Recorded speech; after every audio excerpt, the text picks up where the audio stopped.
మీరు చాలా అంటే కావాలని జేస్తారో, అసలు కావాలని చెయ్యరో కానీ మీ క్యారెక్టర్ తప్పితే మీరు కనిపించరండి ఏ సినిమాలో. నిజంగా నేను ఆశ్చర్యపోతాను. మీ రంగస్థలం నుంచి మీరు బాగా కనిపించారు అందరికి. ఆ రోజు నుంచి చూస్తుంటే ఆహ్, ఒక క్యారెక్టరే కనిపిస్తుంటుందక్కడ. అంటే దీనికి మీరు చేసే ఒక స్పెషల్ ఎక్సర్‌సైజ్ ఏమైనా ఉంటుందండి? అంటే సహజ సిద్ధంగానేనా? ఏం లేదు అసలు దానికి అంటే నేను ఇంతకుముందు కమ్యూనిస్ట్ పార్టీలో మా కుటుంబం కూడా కమ్యూనిస్ట్ పార్టీ కుటుంబమయ్యా. ఓకే. బాగా జనంతో సంబంధాలుండేవి. జనబాహుళ్యంలో బాగా తిరిగేవాడిని. హుహుహు. సరే దాని తర్వాత దానికి ముందుగా కుర్రోడుగా గాలోడు గీలోడు అనేవాళ్ళు నన్ను అసలు పనికిమాలినోడు, పని పాట లేనోడు, నాటకాలు అటు ఇటు తిరుగుతుంటాడు. కానీ నాకు జనంతో ఉండటం బాగా ఇష్టం. దాంతో రకరకాల క్యారెక్టర్‌లు, రకరకాల మనుషులు, ప్రవర్తనలు ఇయన్నీ తెలుస్తుంటాయి. గ్రామాల్లో తిరిగినప్పుడు గాని ఇయన్నీ గూడా. సో, క్యారెక్టర్ అనుకున్నప్పుడు పరిశీలించి పరిశీలనా దృక్పథం లేనోడు నటుడు గాలేడు, రచయిత గాలేడు, డైరెక్టర్ గాలేడు. అవునండి. సమాజాన్ని, సృష్టిని పరిశీలించాలా, మనిషిని పరిశీలించాలా. ఆ ఇది నాకు బాగా ఇప్పుడు ఇప్పుడు ఊరెళ్ళినా గాని నేను బయటికి తిరుగుతుంటా. ఎక్కడ రైల్వే స్టేషను ఆడ ఈడ వాళ్ళని తిరుగుతా ఉంటాననమాట. ఆళ్ళతో జనంతో మాట్లాడి రకరకాల మనుషుల తత్వాలు తెలుస్తుంటాయి. హ్మ్. అది నాకు బాగా ఉపయోగపడింది. ఇప్పుడు ర రంగస్థలానికొచ్చేసరికి నోటితో మాట్లాడితే నొసట్లతో ఎక్కిచ్చి, వ్యాఖ్యానంగా మాట్లాడేవోళ్ళు, రకరకాల మనుషులుంటారు ఊళ్ళల్లో. అవునండి. ఆళ్ళందరూ నాకు కొద్దో గొప్పో బాగా తెలిసేవాళ్ళు అసలు. ఆళ్ళ హావభావాలు ఇయన్నీ గూడా. ఎంత యారగెన్సీ‌గా ఉంటారంటే అసలు అంత ఏం చేయలేము. అవకాశం వస్తే తగలబెడదాం అన్నంత కోపం ఉంటది వాళ్ళ మీద. ఆళ్ళు మాట్లాడే మాటలు. ఓకే. అట్లాంటి శేషునాయుడు ఆడు అందులో. హ్మ్. మా సొసైటీ ప్రెసిడెంట్. హ్మ్. ఆ క్యారెక్టరు అట్లాంటి క్యారెక్టర్‌లేంటంటే నాకు బాగా తెలుసు గాబట్టి, నేను దాంట్లో అల్లుకుపోగలుగుతాను నేను. అదేలెండి. మీరు చెప్పిన మాట కరెక్ట్. నటుడికి, రచయితకి, దర్శకుడికి సామాజిక పరిశీలన చాలా ఉంటాయి. అవునయ్య.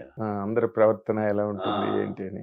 అంటే మీరు రంగస్థలంలో బాగా రాణించారండి? రంగస్థలం నాటకాలు, గిటకాలు గూడా ఏమి లేవు. కాకపోతే బాగా చూసేవాడిని. హుహు. ఎక్కడ నాటకాలుంటే అక్కడికెళ్ళిపోయేవాడిని. ఓకే. ప్లస్ ఏందంటే ఈ సాంస్కృతిక దళాల్లో ఆటిల్లో పనిచేసేటప్పుడు కమ్యూనిస్ట్ పార్టీలో ఆహ్, బాగా నాతో వాయిస్ ఉండేది గాబట్టి బాగా ఆళ్ళందరితో ఇదయ్యేవాడిని.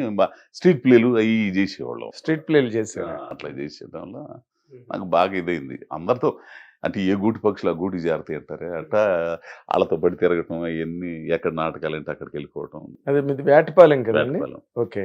మీరు మామూలుగా కాలేజ్ డేస్ గట్టా చదువుకున్నారా మీరు? చదువుకున్నాను గానీ దాంట్లోనే ఇప్పుడు 6వ తరగతిలోనే బొడ్డు వెంకట సుబ్బారావు అని మా ఊర్లో హ్మ్. ఆయన ఇడ్లీ తినప్ప దుడ్డు గుడ్డప్ప అని ఒక ఏకపాత్ర ఇచ్చాడు. హ్మ్. ఆ ఏకపాత్ర నేర్పి కాలేజీలోకి తీసుకొచ్చి పలగా వెంకటేశ్వరరావు, లొల్లా శ్రీరామూర్తి మాస్టర్ గారు హ్మ్. వీళ్ళందరి చేత నేర్పానండి ఒకసారి అంటే 6వ తరగతిలో నా చేత ఏకపాత్ర ఇచ్చారు. హ్మ్. ఇక అక్కడి నుంచి పట్టింది. హ్మ్. ఇక నాది అసలు ఎందుకు ఇదైందో అసలు అట్లా నాకు ఏ పని మీద ఉండేవాడిని గాని పుస్తకాలు, గిస్తకాలు బాగా చదివేవాడిని. నాటికల పుస్తకాలు అసలు చదువు అబ్బేది గాదు. ఎక్కడ నాటికలుంటే అక్కడ నాటికలు, పార్టీలో తిరగటం ఇయన్నీ చేసేవాడిననమాట. హ్మ్. అప్పటి నుంచి నాటికలన్నా, ఇయన్నా బాగా ఇంట్రెస్ట్. ఓకే. ముమ్మరంగా వేశారండి? నేను నాటికలు ఆ! చూసేవాడిని. చూసేవారు. ఓకే. నేను ఏద్దామంటే నాతో మనల్ని మనకంత హెపా నువ్వేంట్రా అన్నట్టుగా ఉండేది. సరే తిరిగేవాడిని. కాపోతే ఏందంటే కమర్షియల్ నాటకాలు పార్టీలో ఉన్నప్పుడు మీరైతే ఏం జేస్తారు? 'అల్లూరి సీతారామరాజు', 'యవ్వనిచే జంచు', 'దివాకర్ బాబు' గారిది. 'దివాకర్ బాబుది'. హ్మ్. ఇట్లాంటి కొంచెం అంటే జనానికి ఉపయోగపడే నాటికలుంటాయి కొన్ని. అదేలే. కొంచెం అభ్యుదయ భావాలు గల నాటికలు. 'రాజీనామా' ఒకటుండేది. హ్మ్. అయన్నీ చేసేవాళ్ళు. దాంట్లో యేసేవాడిననమాట అట్లా. అంతే తప్పితే మీరు పరిషత్తులకెళ్ళి అబ్బే!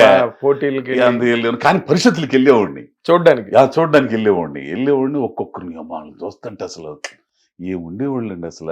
హ్మ్. అయితే నాకు పడమట గాలి మన వారిది ఆహ్, అవునండి. ఆ! పడమట గాలి దాంట్లో మాయోడండి. హ్మ్.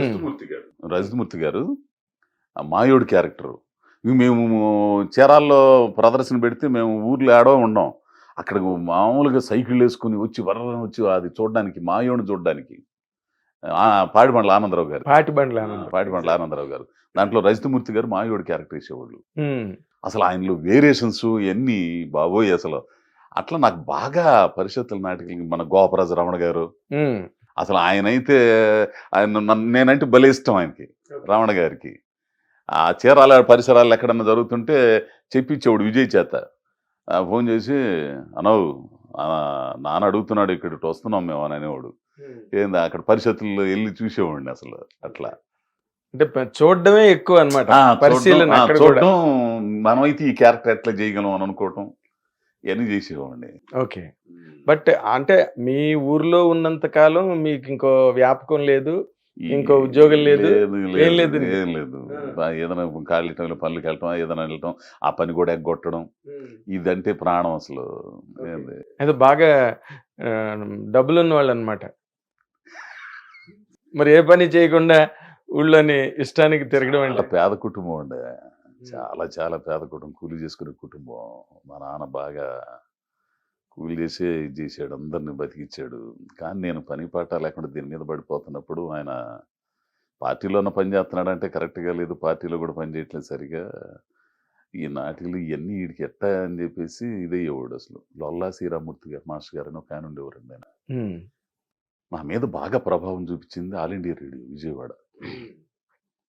నేను 8వ తరగతిలో ఉండంగా ఆల్ ఇండియా రేడియో విజయవాడ వాళ్ళు కదంబ కార్యక్రమం పెట్టారు మా స్కూల్లో. హుహు. పక్కన గీతా జ్ఞాన యజ్ఞం. ప్రకాశానందగిరి స్వాముల వారు ఓపెన్ ఎయిర్ థియేటర్. జనాలు కిటకిటలాడేవాళ్ళండి. ఆయన భగవద్గీత చెప్పేవారండి పెట్ట కథలుగా. అబ్బా! పామరులకు కూడా అర్థమైపోయేదనమాట. ఎక్కడెక్కడి నుంచి వచ్చేవాళ్ళు. వీళ్ళేమన్నా పక్కనే కాలేజీలో పెద్ద ఆకాశవాణి వారి కార్యక్రమం.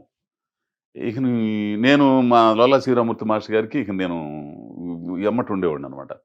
వాళ్ళొస్తే వాళ్ళకి అసిస్టెంట్‌లకి పెట్టాడు నన్ను. ఏంది అయిన తర్వాత వీళ్ళు కార్యక్రమం పెట్టారు. ఎవడు రావట్లేదు, జనం లేదు, ఖాళీగా ఉన్నారు అందరూ. ఆళ్ళేమన్నారు 8:30కల్లా అయిపోయిద్దన్నారు. అయిపోయిన తర్వాత ఒక్క వాయిస్ వినపడిందండి. అక్కడ కార్యక్రమం అయిపోయింది. జనం అందరూ వెళ్ళిపోతుంటే ఒక్క వాయిస్ వినపడింది. హ్మ్. వేటపాలెం గ్రామ ప్రజలకి నమస్కారం. ఆకాశవాణి విజయవాడ కేంద్రం వారు మీ ఊర్లో కార్యక్రమం పెట్టారని రోజు రేడియోలో వినే గొంతు. ఏబి ఆనంద్ గారు. ఆరుమళ్ళ బ్రహ్మానంద రెడ్డిని ఏబి ఆనంద్ అని రేడియో అనౌన్సర్ ఓకే. విజయవాడ. హుహు. రోజు వింటారు దాన్ని. రేడియోలో రోజు వింటాం ఆ గొంతు. ఒక్కసారి మైకులు వినపడంగానే జనం అంతా ఇట్ట కమ్మారండి. హ్మ్.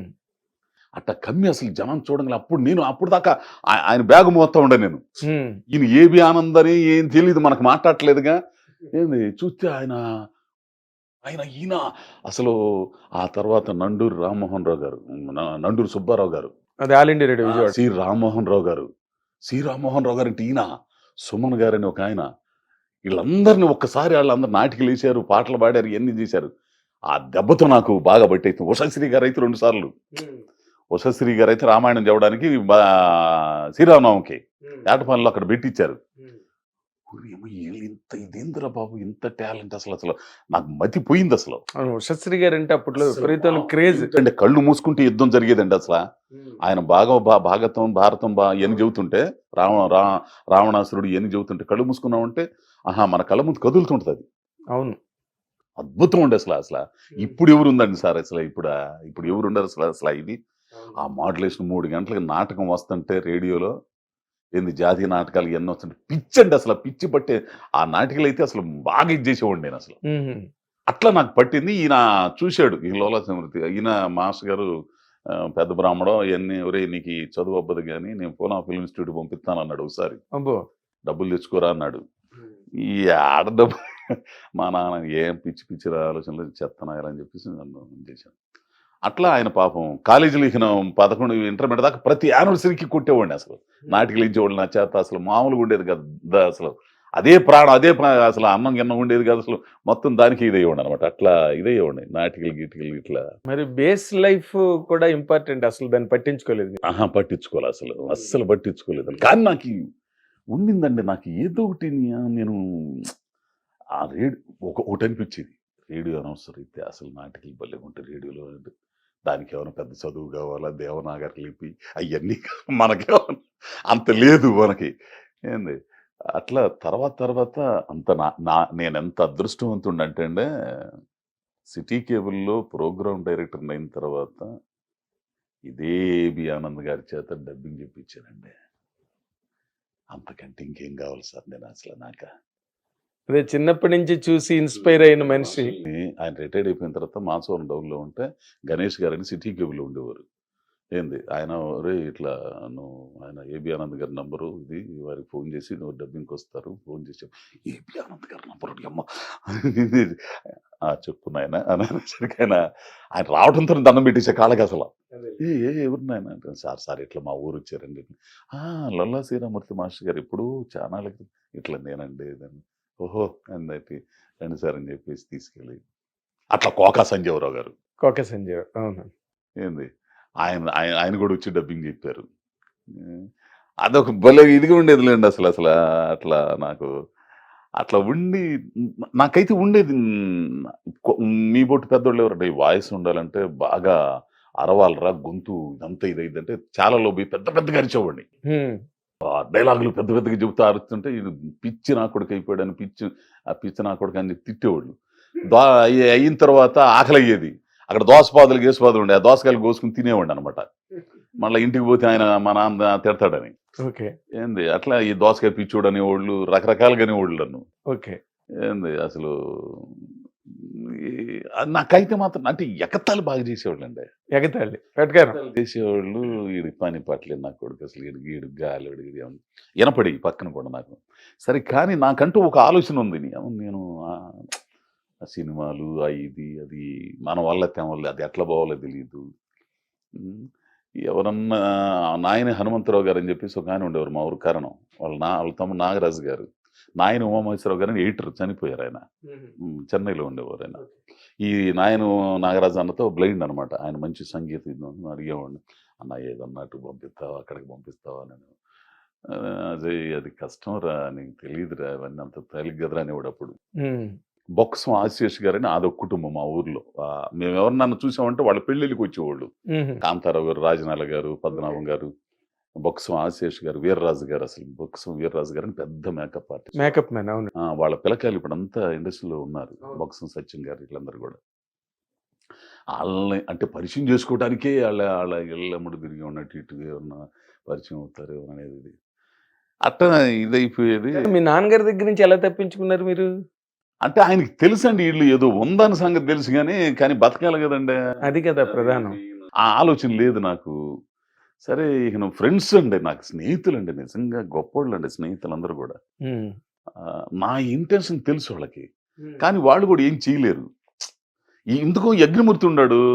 యజ్ఞమూర్తికి నేనంటూ బాగా తెలుసు. అది మా జర్నలిస్ట్ యజ్ఞమూర్తి. ఏంది స్నేహ సాహిత్యం ఉంది. అప్పుడు నేను ప్రతి సంవత్సరం వినాయక చవితికి దసరాకి ప్రోగ్రాంలు పెట్టించేవాళ్ళం.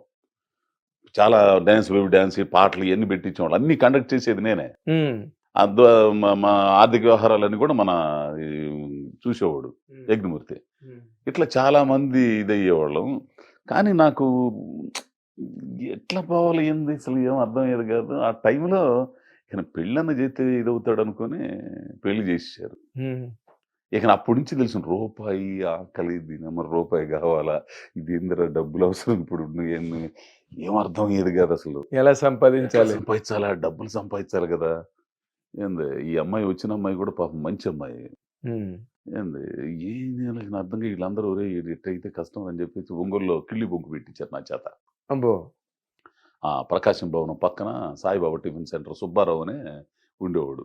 ఆయన వాళ్ళ ఒంగోలు ఫ్రెండ్స్ అయితే మా వాడు పెట్టుకుంటాడంటే గొడుగు పెట్టుకుని బల్ల వేసుకుని కిళ్ళి కట్టుకునేవాడిని సిగరెట్లు అమ్ముకుంటా.